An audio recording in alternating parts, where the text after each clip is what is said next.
Pakistan, Mr. Imran Khan, to kindly deliver his address.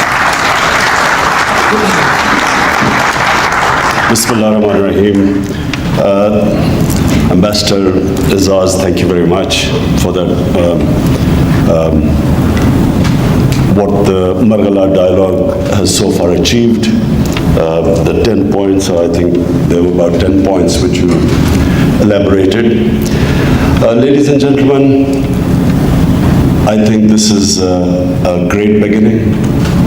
It's very important for Pakistan that we interact with minds outside the country. It's important to have think tanks which develop ideas and then exchange ideas with the outside world.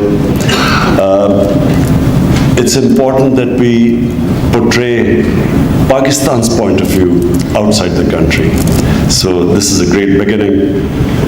When we started International Cancer Conference in Shaukat Khanam, so there were hardly any outsiders who came to attend the first few conferences. But today, Shaukat Khanam's International Cancer Symposium is one of the most well-attended in the world. It produces papers, exchange of ideas, and so the level of competence in SKMT has gone up by learning from ideas abroad. Biggs, you've covered a lot of subjects, but let me just start by saying that what has Pakistan learned from its foreign policy in the last 4 decades? The one main lesson we have learned is that we do not want to be aligning ourselves with any country where we have to fight someone's war. I think Pakistan has suffered. We initially, our governments thought that they would gain by becoming a frontline state for a power. We gained something, we had aid given to Pakistan. But in the end, we discovered that we lost far, far, far more than we gained. In the 80s, we were part of the Afghan Jihad. In fact, we were the frontline state. In the 90s, again, we were the frontline state in the war against terror.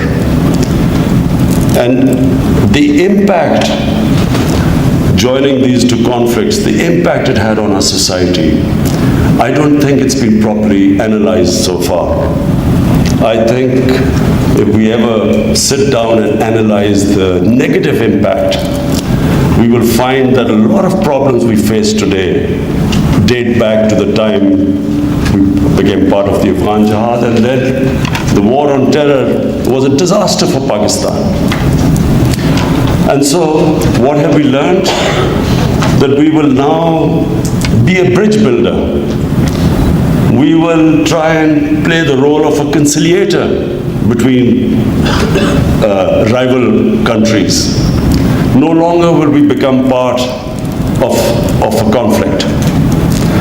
And I think once this realization goes through every strata of society, unfortunately, some people still don't believe that we lost out in participating in these two conflicts. But there are two countries we can learn from, experiences of two countries. One is China, the other is the United States. In the last 20 years, look at the infrastructure development in China. Compare that to the United States. The United States supposedly won the wars in Afghanistan, in Iraq. But the amount of money spent, God knows how many $1 trillion was spent in these wars. At the same time, China was spending that money on in its infrastructure. And anyone who has seen the change in China in these past 20 years will understand that the Chinese way of running their foreign policy is much, much superior. They also had the conflicts, but nowhere did China commit to fighting a war. Pakistan has great opportunities.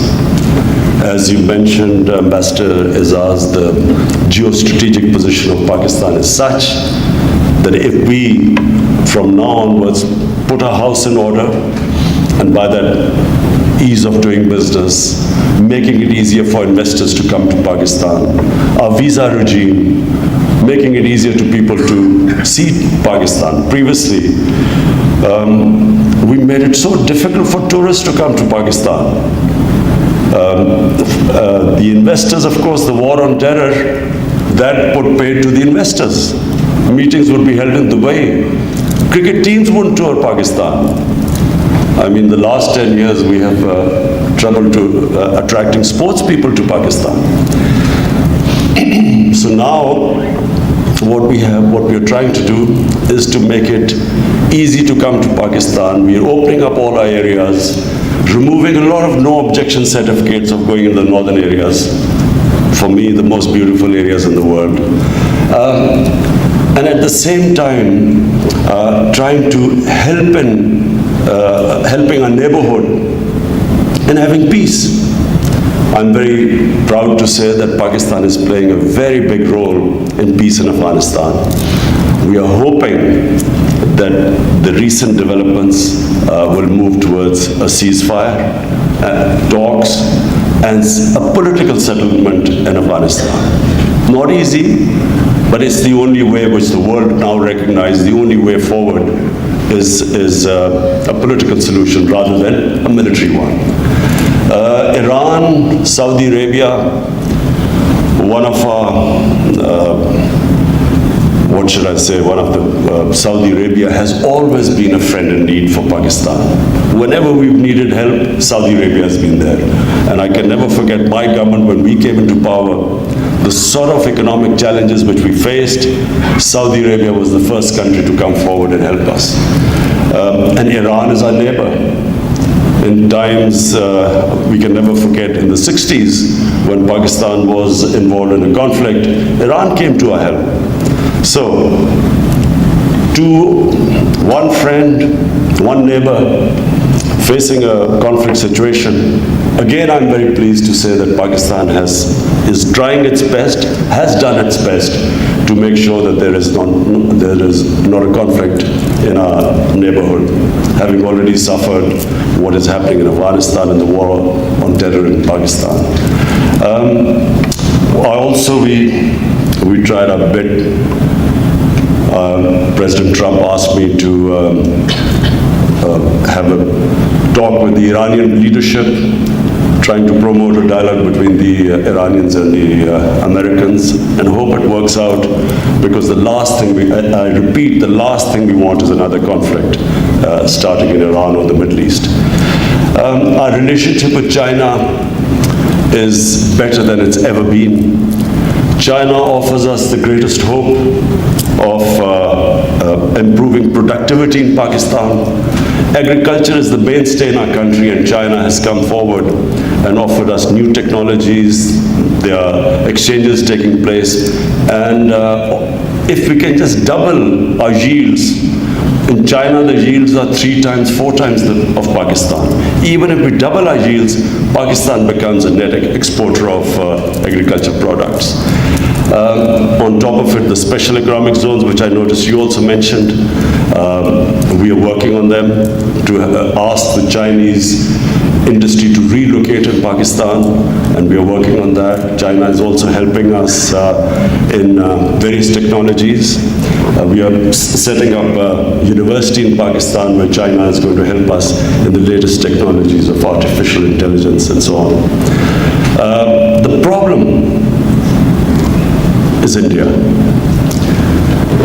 We tried our best to mend fences with India, started dialogue, tried everything. Unfortunately, India is in the grip of an extremist ideology. I probably know India better than most Pakistanis. I have been to India more times. I have friendship there. I understood India. I had a lot of love and respect as a sportsman in India. What is happening in India right now is tragic. India has been taken over by a racist, an ideology which believes in racial superiority, an ideology which is built on hate, because whenever an ideology is sold, as RSS sold this ideology of Hindu superiority, it also sold the hatred. The reason why they could not reach to their great Hindu civilization was because of Muslims, Christians, invaders. So this hate, when the two get together, racial superiority and hatred for other races, it always ends up in bloodshed. This is the nearest thing to Nazi Germany, what is happening in India. When the Nazi Party came about in the 20s, no one quite understood where it was heading. The Nazi Party was, in the beginning, all the intellectuals, people thought that the Nazi Party was the best thing happening to Germany, because they talked about nationalism, national pride, self-esteem, a country that had been defeated in the First World War. No one understood where it was heading. In my opinion, not everyone understands where India is headed right now. Between 1930 and 1934, in 4 years, Germany went from a liberal democracy to a totalitarian, fascist state, racist state. In India, their Nobel Prize winner, Amartya Sen, he recently gave an interview to the New Yorker, where he said that he's never felt the fear in India. People are scared. No one talks about it now. The media has been scared into submission. Opposition politicians are not are scared to speak out because it's about Hindu nationalism. This is a genie, when it goes out of the bottle, it's very difficult to put it back in. In my opinion, Narendra Modi is riding a tiger. With every passing day, it will be more difficult for him not to be controlled by this ideology. This ideology will win him votes, will give him a lot of electoral success. So did the Nazi ideology. But eventually, this will lead to destruction. In my opinion, India is going to suffer, because India has almost 400 to 450 million people who will be marginalized by this ideology. They are Muslims, they are Sikhs, they are Christians, they are the tribals, they are the Dalits. They will be excluded from this the Hindutva ideology. And that's where the danger lies. It's for India. The greatest danger is right now for India. But Pakistan also is not out of the danger zone because of Kashmir. What they have done is in Kashmir right now, I'm afraid the Modi government has gone into a blind alley. The moment they lift the curfew, and this is now almost over 100 days of curfew, people of Kashmir are suffering. It's incredible that how 8 million people could be put through this ordeal. But it can only happen when you have this racist ideology, which is built on hate. So almost over 100 days, these people are under curfew. All the civil liberties have been taken away. The human rights been abused. Their leadership, thousands of them put inside in jails all over India. Young people picked up in the middle of the night, teenagers taken away. Through 800,000 troops there in the valley, spreading fear, obviously not fighting terrorism, terrorizing the population. So what happens at some point, this curfew will have to be lifted. What happens then? I don't think this has been factored in, because I think the Modi government thinks that they will be so, by these tactics, they would make them submit to this illegal act which they have done. So it makes it very difficult for Pakistan. How do we now extend a hand of friendship to India, which is vital for the subcontinent?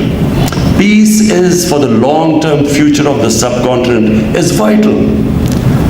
One of the things you mentioned, climate change, both countries are going to be affected by climate change. If the water shortage and the melting of the glaciers are connected.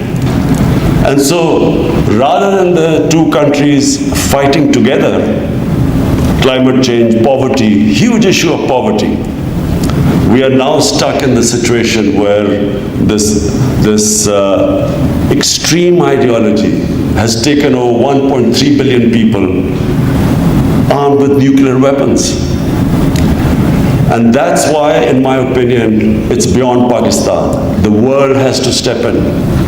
This is from dialogues like this, interaction of ideas like the Margalla dialogue. It's important for us to tell the outside world that this is a very serious situation developing.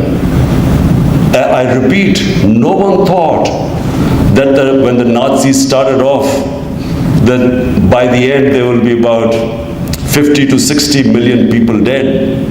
No one thought that in the beginning. I don't think many people realize that with two nuclear-armed countries face to face, and with this extremist ideology, where this can lead to eventually, no one knows right now. But unless the world steps in, you hope for the best, but we should be prepared for the worst. But the world cannot be prepared for the worst if this goes wrong. That's why it's very important for international community to step in now and stop worrying about India being a counterweight to China. The consequences, I repeat, of this going wrong will affect the entire world. And that's why the United Nations, I appealed to the UN when I was there. We keep talking, I keep talking to all heads of states who I've had the opportunity to talk to. I explained to them the situation, that this can go wrong.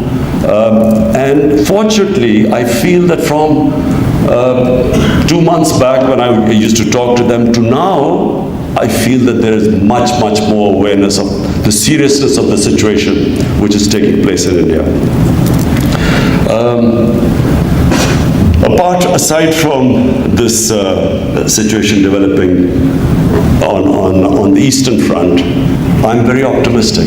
I feel that the Afghanistan issue is heading in the right direction. And Central Asia, I visited Bishkek a few months back, met all the heads of the Central Asian republics, and I feel that there is so much potential.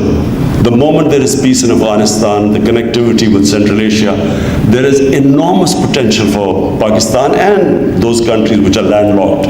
Gwadar has the potential of developing into a future great port, access to which most of the Central Asian countries, along with Afghanistan, would love. I repeat again, if things settle down, if the US-Iran relationship improves, Iran has the potential of becoming a real economic powerhouse if the sanctions are lifted. And of course, Pakistan again benefits from that. So we are sitting on as I repeat, the geostrategic position of Pakistan right now is probably unique in the world. And as I repeat again, that the moment we keep improving our the investment environment in Pakistan, spending more money on technical education, improving this country for foreigners, people to come, tourism. The country has enormous tourism potential. We have probably the most unique religious sites. Country is probably the most ripe country for religious tourism, but also The northern mountains of Pakistan, whoever has ever been there to the northern mountains of Pakistan, they are the most unique places in the world. Nowhere have you see such still hidden beauty, unexplored. People still haven't seen most of the northern areas. So, aside from the problem with India, Pakistan right now, we see a lot of optimism. Fortunately, we are seeing a lot of investors heading to Pakistan. We are also seeing more increase in tourism in Pakistan. And inshallah, things looking ahead, things look good. All we need is, we hope that in the next 4 years, in India, elections deliver a favorable result, and then we will have proper relationship with India. And then imagine two of the greatest markets on either side of Pakistan, and that's where the best way we will alleviate poverty in the country.